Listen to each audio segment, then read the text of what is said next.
Hey everybody, my name is Bobby Borg, and this is Business Basics for Musicians. I'm hanging out with Lisa Chachow today. Chachow, nice. Okay.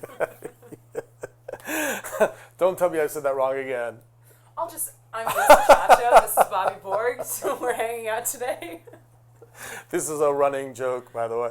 All right, in any case, we are going to talk about what? What are we going to talk about today? Music publishing. We're going to talk about music publishing, which is actually a segment in my book that I've written, Business Basics for a Musician, that talks about deals and dollars. So record deals, merchandising deals, live performance agreements, and probably one of the ones I think that's most complicated for musicians to really to kind of understand is music publishing. Publishing, yeah.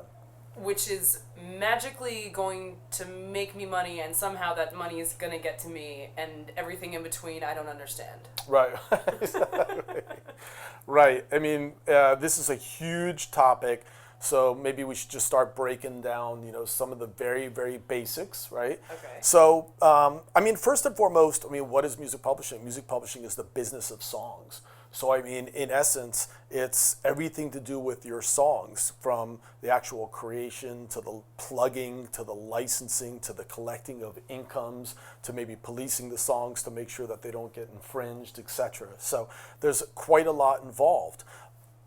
Generally speaking, when you write a song, you essentially create a copyright. So when you take an original idea from your mind and you put it into a tangible form, you're creating a copyright. And a copyright has what's called an exclusive bundle of rights. These rights exist upon creation.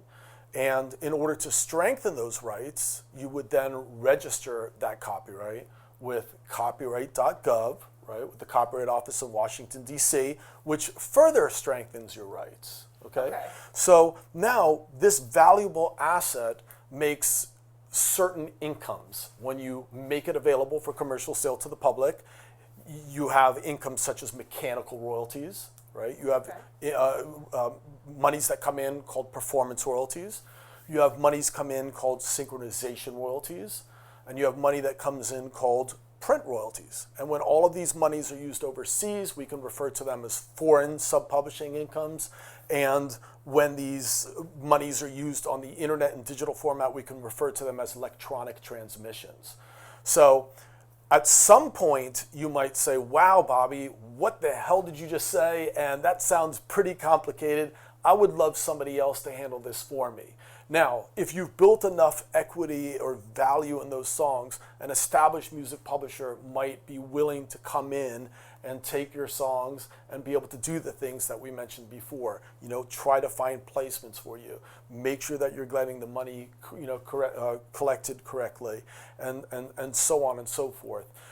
The types of deals that a publisher might arrange with you are called, an exclusive songwriters agreement. And that would be where they're pretty much getting 100% of your copyright, and they're administering 100%, and they're putting it out there, and they're getting 50% of your income. There could be a co-publishing agreement where they are essentially, you're transferring 50% of your copyright, and they are collecting 75% of the income, and you're collecting you're collecting 75, and they're collecting 25. And there could be an administration agreement where you're not actually transferring any copyright ownership over at all, and you're just paying a fat fee of 15% for maybe a period of 3 to 5 years. So I know that all of this sounds like wow, wow, wow, wow, wow, right? It's a crazy subject that definitely all of you guys out there really need to do a lot of reading to understand, because this is a very, very important area of your music career. Essentially, a copyright can go on living for many, many years, even beyond your career. You wrote a song between your 20s and 30s, and it might still be generating income into your 50s and 60s. So you really need to understand this area. And in this book, Business Basics for Musicians, I break it down every different section, so it really kind of clears up a lot of those things. So there's one thing that's not clear, though. Who is the publisher, and do they own the song? Or I thought I owned the song. Okay. Well, that's also a big area of concern, too, as well. Essentially, when you create a copyright, you're obviously the writer of that copyright, but you also inherit the rights as the music publisher.